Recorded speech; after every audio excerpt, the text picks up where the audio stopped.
Beginning in 2016, Hunsaker, the first identified carrier of the ALZ-113 virus, initiates an infection that rapidly spreads from France to the rest of Europe and eventually across the globe. Governments worldwide trace the origins of the virus back to San Francisco.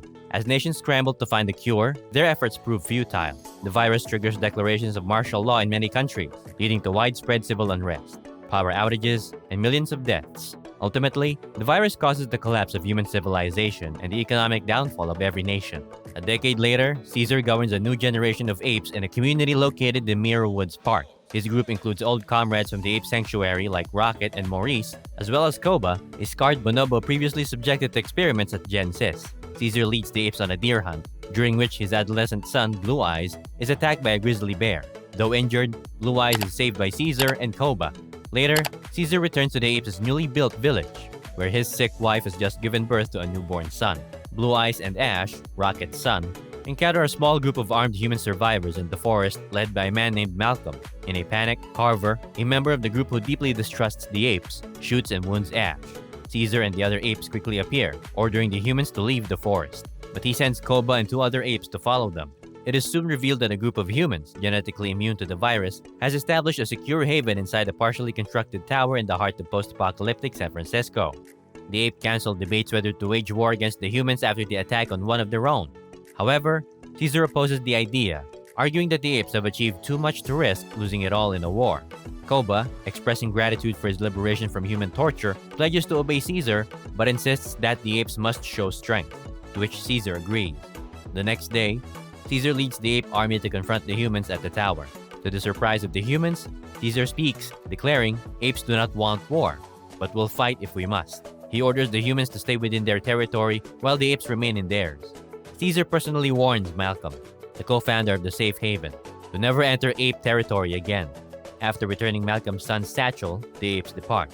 Malcolm persuades the human camp's leader, Dreyfus, to allow him 3 days to negotiate with the apes for access to a hydroelectric dam located within their territory, which could supply long-term power to the city.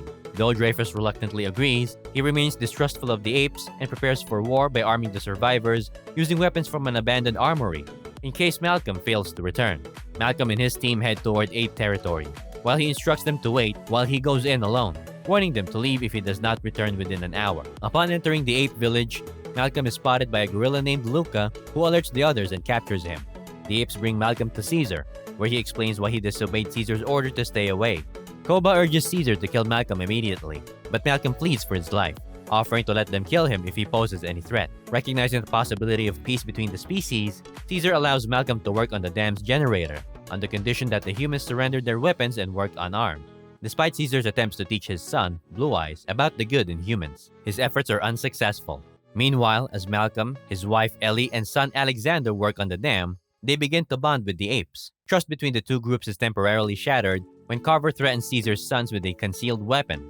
However, trust is partially restored when Ellie helps treat Caesar's sick wife with antibiotics. Koba, meanwhile, secretly discovers the human armory and confronts Caesar about his loyalty to the humans, mocking him for his perceived love for them.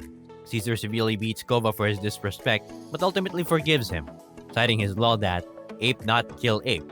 Despite his forgiveness, Koba, seething with anger, secretly plots to overthrow Caesar. He steals an assault rifle from the armory after murdering 2 human guards. Later that night, the city's power is finally restored, and both the humans and the apes celebrate. However, Koba ambushes Carver and beats him to death, taking his hat and lighter.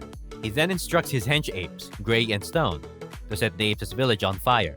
In hiding, Koba shoots Caesar in the shoulder as they lock eyes, causing Caesar to fall off a cliff. With the village in flames, the apes panic over the loss of their leader and their homes. Blue Eyes discovers the gun and shows it to the colony. Maurice helps Malcolm and his family escape into hiding. Koba then appears, and while manipulating Blue Eyes and the other apes, blames Malcolm's team for Caesar's death and the destruction of their home. Assuming leadership, Koba declares war on the humans as retribution. He sends the young and females into hiding while leading the male apes to battle in San Francisco. The ape army charges through the woods, overwhelms the human armory, and storms the tower's gates, now heavily armed. A fierce battle ensues between the two factions, further devastating the already damaged city. Despite heavy casualties on both sides, Koba and the apes breach the gates using a hijacked tank, plunging the city into chaos.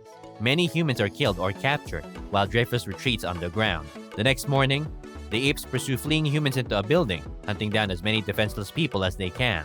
When Ash refuses to follow Koba's order to kill an unarmed man, citing Caesar's teachings, Koba kills Ash in front of Blue Eyes and the other apes. The power-mad Bonobo declares, "Caesar is God." Apes follow Koba now.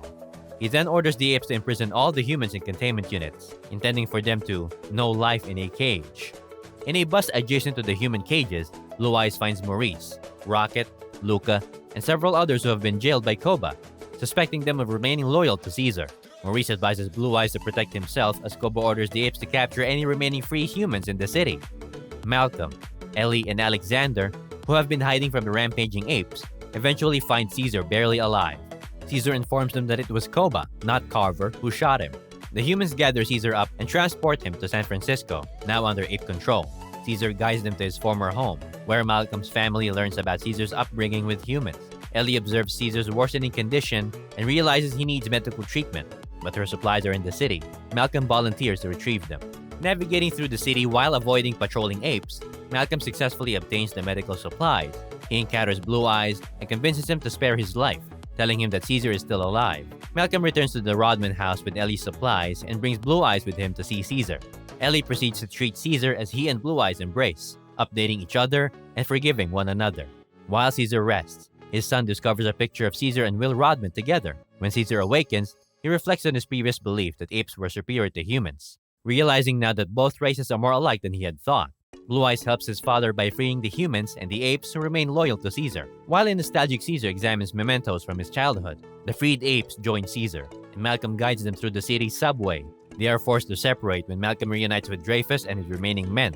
Dreyfus reveals his plan to detonate a series of C4 explosives underneath the tower. Malcolm holds Dreyfus and his men at gunpoint, hoping to buy Caesar time to end the chaos. Meanwhile, Caesar and his followers confront Koba at the tower's summit. After a brief exchange, a fierce battle for power erupts between the two apes, with the others watching intently. Back underground, Dreyfus informs Malcolm that his men have made radio contact with another group of survivors on their way to fight the apes in San Francisco. Dreyfus steals the C4 detonator, declaring, "I'm saving the human race," and triggers the explosives. The blast kills Dreyfus and his men, while Malcolm narrowly escapes the explosion. The resulting destruction collapses part of the tower, injuring and killing several apes. As Caesar, Blue Eyes, and the others attend to the wounded, Koba grabs a gun and starts shooting at the apes, wounding Maurice. Enraged, Caesar tackles Koba, and they both fall. Caesar manages to land safely, but Koba is left dangling from a ledge, clinging for his life. Koba pleads with Caesar to save him, reminding him of the ape not kill ape law. Caesar grabs Koba's hand, but seeing the chaos Koba has caused, declares that Koba is not an ape and lets him fall to his death. The remaining apes cheer for Caesar, though he is filled with remorse for his former friend. As the apes reunite with the females and young, Caesar notices Gray and the other apes holding Malcolm at gunpoint. He orders them to release Malcolm, who then informs Caesar that human reinforcements are on their way. Malcolm urges Caesar to leave the city to avoid an all-out war, but Caesar declines, stating, "War has already begun. Apes started war, and human will not forgive." Caesar tells Malcolm to take his family and leave for safety before the fighting begins, apologizing to his friend. The two part ways, mourning the lost chance for peace. As Malcolm disappears into the shadows, Caesar embraces his family, and the remaining apes bow before him, ready to follow their leader into war. Caesar gazes into the horizon, awaiting the inevitable conflict that Koba's actions have set in motion. After the credits roll, the sounds of heavy breathing and unidentified rubble are heard.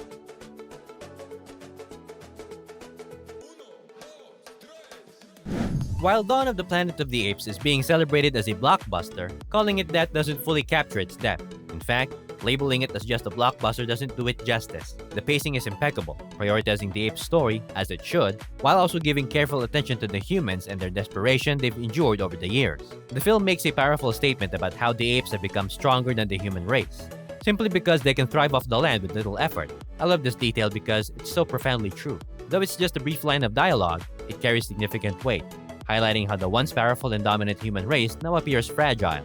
This moment resonates emotionally throughout the entire film, a testament to the storytelling strength. The movie is built on great storytelling, and there's certainly a great story being told here.